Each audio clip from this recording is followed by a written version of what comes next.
Hello and thanks for joining us. First, Mamma Mia, Here We Go Again.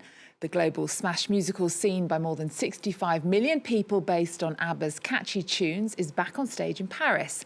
The French-language version returns to the City of Lights 13 years after its first inception. A glittering spectacle with hundreds of costumes, Mamma Mia is a global brand further popularised by Meryl Streep in the 2008 film. Here's Antonia Kerrigan.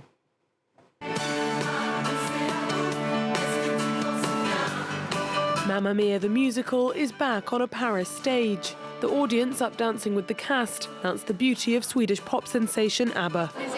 We've got stars in our eyes, as many stars on stage as in our eyes. I wasn't optimistic about the songs being in French, but it's actually great. 22 of Abba's greatest hits woven into the tale of Sophie, a young woman who invites 3 of her mum's ex-lovers to her wedding. The name of the game? To find her father. 1,200 hopefuls auditioned for the Paris edition, and the directors took a chance on 31 of them. 20-year-old Maëlys Affron was among them. Fresh out of stage school, she had a dream, and she got the call. They told me I should be sitting, so I did as I was told and sat down. And they told me, "You've got the part of Sophie." I said, "Not as the understudy, you mean I'm Sophie?" They said yes, and I cried tears of joy. It was a dream come true. The work of a British playwright, the show premiered in London in 1999 and was adapted for cinema in 2008. The French version was first staged in 2010, with Gaëlle Gauthier as leading lady. And she's back for more, this time as Donna, Sophie's pop icon mother.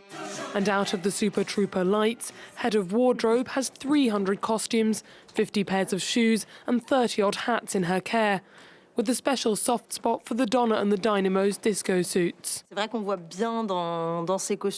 This is where we really see the reference to Abba. The flares, the sequins, the spear point collar, and of course the platform boots. They're the cherry on the cake. And with 6 live musicians on either side of the stage, the audience says an unequivocal thank you for the music. It's a musical, but it's also a concert. There's shouting, screaming and disco outfits even in the crowd. The show is both on stage and in the audience. A feel-good frenzy and a nostalgia trip, Mamma Mia will be showing at the Casino Theatre until late January. Next, they're an artist duo whose work is queer, unapologetic and inclusive.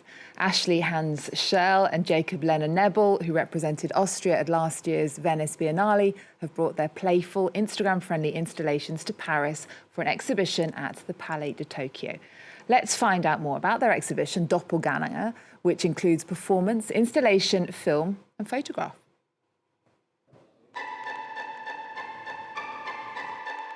Underground at Paris's prestigious Tokyo Palace, Jakob Lena Knebl and Ashley Hans Scheirl play with difference and mixed genres. We made a journey from the grotesque to Black Romanticism, to Art Nouveau, to the subway of Paris. Entranced with movement, fluidity, genre and shape, the 2 artists have produced absurd and colourful works, mixing the delirious and the burlesque. This is how a sculpture can bring together Jean Arp and Barbara Papa, or another sculpture can be a dialogue between Brancusi and Modigliani and Philip Stark, with a certain irreverence. Every part of the exhibition space its own world, plunging the visitor into the dreamlike states of the 2 artists, where Frankenstein meets Austin Powers and Botero. Mainly, I would say we like to create tensions and dynamics between things that are not supposed to be together. A queer, cheeky and inclusive mashup. We like to mix up mainstream subculture, counterculture, pop culture. For us, it's a political idea behind to make it as open as possible, to mediate on the same level like visitors. Visitors who themselves are invited to discover their own doppelganger, their double, through a series of mirrors present throughout the exhibition.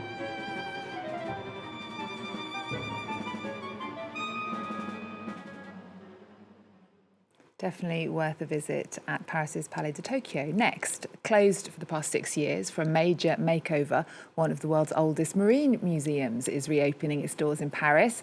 The public can now climb aboard for a look at 250 years of French maritime history through a series of unusual objects and works, all freshly restored. Catherine Kadir-Clifford has this report from Paris's Marine Museum. It's one of Paris's Marine Museum's most iconic works. 190 centimeters tall and weighing 380 kilos of pure steel. The Carmagnole diving suit was invented in the 19th century, designed to descend more than 60 meters into the sea. It was never used due to problems rendering it waterproof. Today, its power to fascinate hasn't faded. It's the first exhibit that visitors will discover at the Marine Museum. It's an incredible work which inspires dreams and astonishment. It's quite a futuristic work, which is also very technical. A collection housed in the Scheirl Palace at Paris's Trocadero Square. The Marine Museum has been drawing in intrigued visitors since the 1940s. But for the past 6 years, it's been closed for renovations. Now, the works have been painstakingly reinstalled. In this crate, the museum's largest model. This 6-meter-long 18th century ship mock-up has been entirely restored. The hull has had a deep clean. It got pretty dirty after being exhibited for 60 years.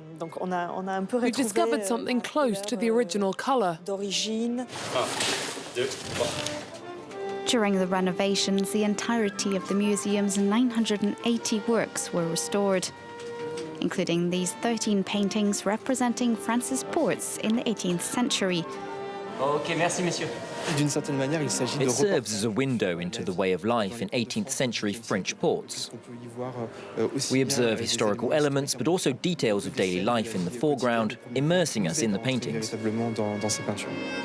The public will now discover the museum's treasures in a new light, like this figurehead of Napoleon I, a bounty from across France's seas, telling tales set across 250 years of history. Now to something a bit different, a growing cultural phenomenon called Kidulting. From buying children's toys to diving into plastic ball pits, experiences allowing adults to act like children are booming. It's a lucrative pastime, sparking interests from sociologists and economists, and our Jennifer Ben-Brahim. Today, a group of colleagues from an insurance company are preparing themselves for Please take your shoes off. an unusual team-building exercise. The task at hand, finding objects hidden in this ball pit. But their mission is soon thrown out of a window.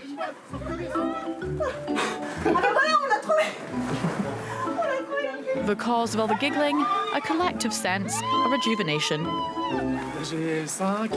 I feel like I'm 5 years old. It reminds me of my childhood. It's funny and it's like working out. Having fun amongst other adults, but using childhood memories, has never been so in vogue. Jumping across inflatable assault courses, or playing pinball at all ages. These big kids have been nicknamed kidults. But why are we seeing this phenomenon? And what does it say about our society? In this restaurant, a whimsical decor, and on the menu, Granny's recipes and meals from the school canteen, given a makeover. Fried Babybel cheese and cordon bleu. Enjoy! Bon appétit! Traveling back to a more relaxed time of childhood.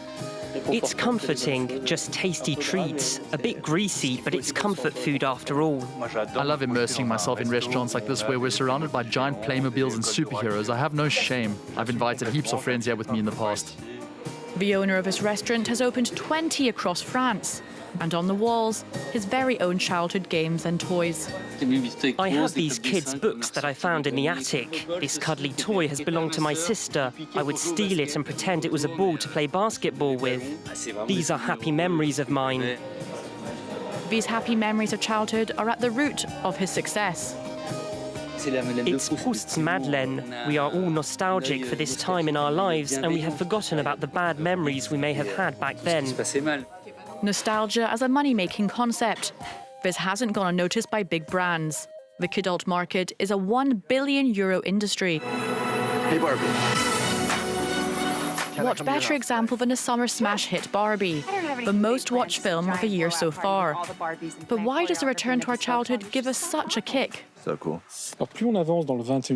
People are getting more and more perplexed as we advance in the 21st century. There's the climate crisis, artificial intelligence, a world we no longer understand, especially in terms of geopolitics. The future looks scary, so it helps to look to the past. We really are living in a society obsessed with nostalgia. There is even a museum in London that allows visitors to rediscover their inner child. According to psychologists, this is nothing to be worried about.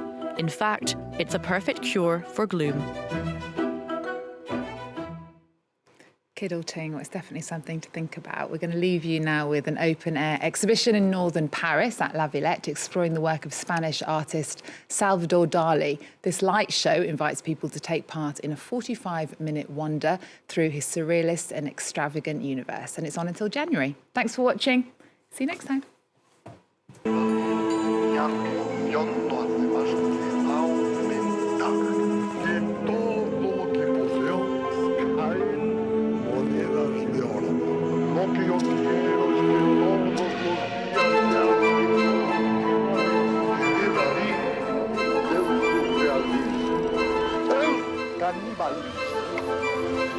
Es la pasión más tierna del ser humano.